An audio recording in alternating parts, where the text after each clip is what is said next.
Magandang araw po sa inyo lahat at muli po welcome po dito sa inyong paboritong programa. Dear Kuya E, greetings.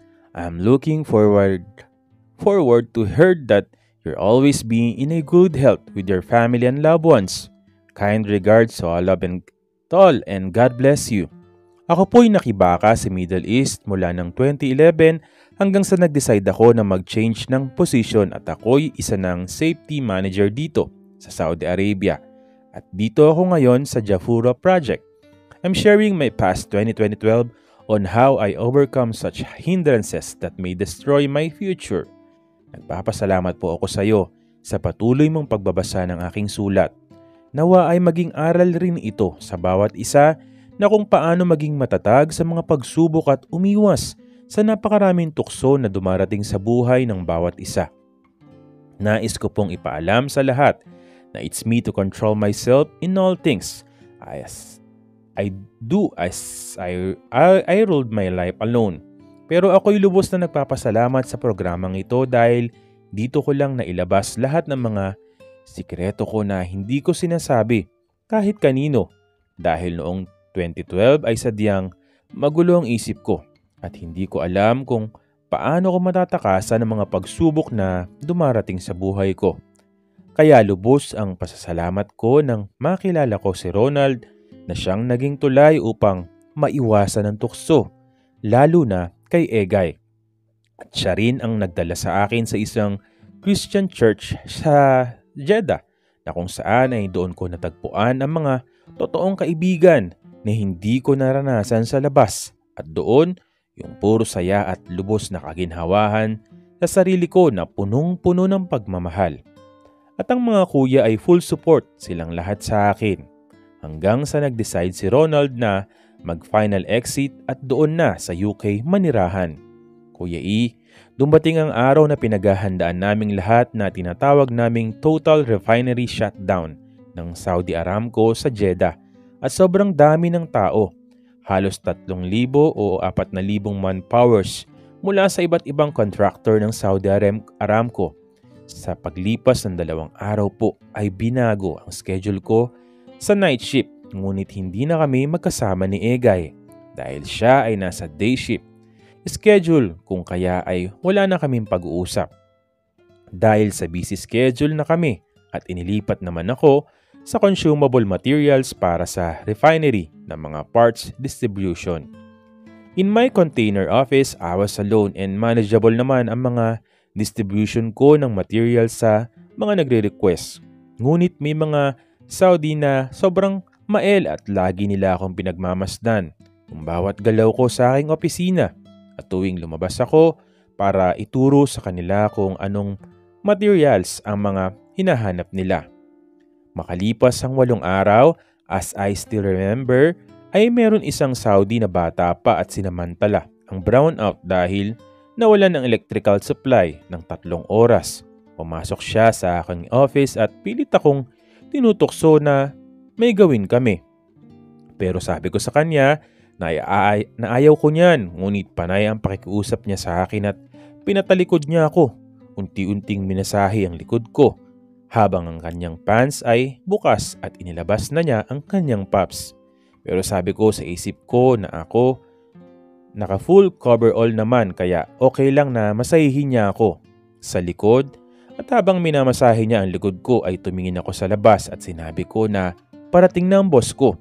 Kung kaya dali-dali naman siyang nagtaas ng pants at kung ano-anong materials ang pinagukuha sa kaban niya para lang hindi siya mahalata. At ako naman pasimpleng bumalik sa upuan ko at umastang walang nangyayari sa loob ng opisina ko. On the next day ay nakikita ko na naman na parang mayroon na namang nagbabalak sa akin mga Saudis. Lagi kasi silang nakatingin sa akin. At after 1 hour, pumunta ako sa CR sa building na kung saan doon mismo sa harap ng permanent na opisina ko, wala pa ang shutdown at pagpasok ko sa CR ay meron namang Saudi na panay ang mumug niya at isa ito sa mga grupo ng Saudi na laging nakatingin sa akin at natakot ako. Kaya pumasok ako agad sa toilet at naglock ng pinto para hindi niya ako masundan sa loob ng toilet at maya-maya narinig ko na mayroong na nandoong umalis na siya. Pero paglabas ko ay doon pala nag-aabang sa labas ng CR. Kaya ang ginawa ko po, nagmamadali akong lumabas pabalik sa temporary office ko sa portable cabin or container. Sumunod na mga araw ay naghanap ng isang Saudi ng materials pero hindi available sa aking area, kung kaya ay nagpasama siya sa akin doon sa main warehouse ng Saudi Aramco at doon naghanap kami pero hindi pa available talaga ang materials na hinahanap niya dahil on the way pa ang delivery nito. Kaya bumalik na lang kami sa aming pabalik naman, inikot niya at nagpark siya sa pinakamadilim na parte ng planta at likuran ng tangke ng diesel. Pinatay ang ilaw ng pick-up at sinabi sa akin na lantakan ko raw yung pops niya. Pero sinagot ko siya agad na I'm not interested and send me back to my office as I have much work to do there. Kasi naghubad siya sa loob ng pick-up at nang matapos ko siyang sabihan ay agad naman siya nag-ayos ng pants niya at pinatakbo ang pick-up pabalik sa office ko. Kasi kinabahan na ako at natakot ako sa halos araw-araw na bagong Saudi na nagyaya sa akin. Although maputi naman sila at gwapo pero it's not a good way to take such unnecessary appears. Unnecessary appears at tinatagan ko talaga ang loob ko para lang makaraos sa bawat tukso na dumarating sa buhay ko. Hanggang sa natapos ang shutdown ay wala nang nangyaring nagtangkang tuksuhin ako. Kuya E, after 2 months of shutdown ay bumalik na kami sa regular working days and hours at doon magkasabay na naman kami ni Egay sa work schedules namin. Dahil tapos na ang shutdown ay inatasan kami na mag-inventory sa warehouse at kaming dalawa ang magkasama doon. Pero meron kaming mga helpers na aming tinutulungan at tuwing nakikita niya ako na meron akong binubuhat ay agad niya itong kinukuha sa aking kamay at ayaw niya magbuhat ako. Kaya ang ginawa ko ay yung mga magagaan na lamang na bagay ang binubuhat ko sa warehouse. Tuwing magkadikit kami ay panay ang bulong niyang magkaroon kami ng oras para may gawin. Kaya ang ginawa ko ay nag-isip ako ng kung anong paksa yung aming pag-uusapan para makaiwas sa nais niya mangyari at kinalaunan ay humiga.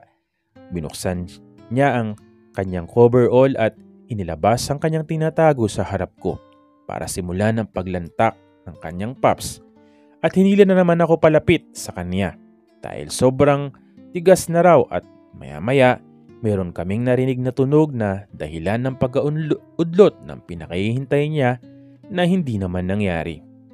Hanggang sa susunod po, Kuya E, Reggie. Okay, tutuloy po natin yung kwento ni Reggie kung